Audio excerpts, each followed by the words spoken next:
I think in looking back at it, it was probably some decent pain for the past year and a half.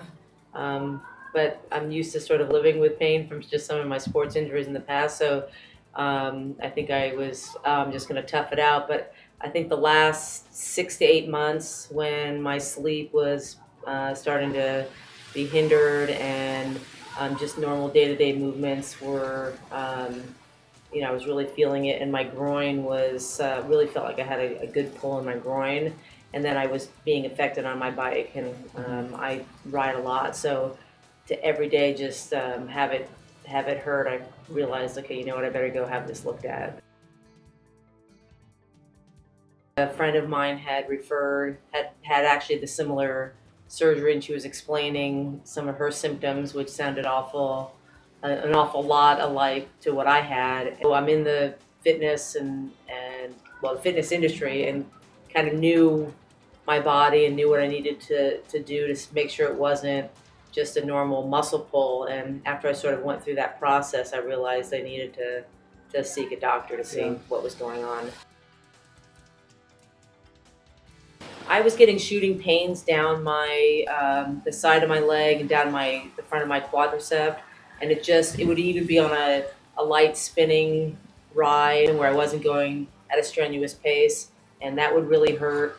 I'd get out of the saddle and start to pedal and just have almost just lose all my strength in the leg. And then just day-to-day things as a personal trainer, I couldn't demonstrate certain things to my clients anymore. And someone who's been very, very active, I knew something wasn't right. And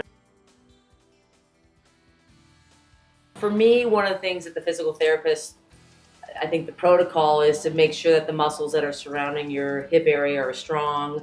And again, because of the business I'm in, they realized they were very strong. Some of the weaknesses I had were stemming from the injury. And so we went through, what the insurance company required, which was I think it was about 6 to 8 weeks of physical therapy. I actually was a lot more aggravated from it. And again, not really strengthening the muscles because that was something I'd already focused on. And I think it was understanding how much help you were going to need probably first week. Very, very difficult to get into a chair, to get up from a chair the first couple of days. And so I was very fortunate to have had my mother and sister here. They overlapped and had some help, because if I had been on my own, that would have been really difficult. And once I hit sort of a week, almost everything they had helped me with, I didn't need help anymore. But that first week is just tremendous help. I was definitely scared about, I think, the outcome.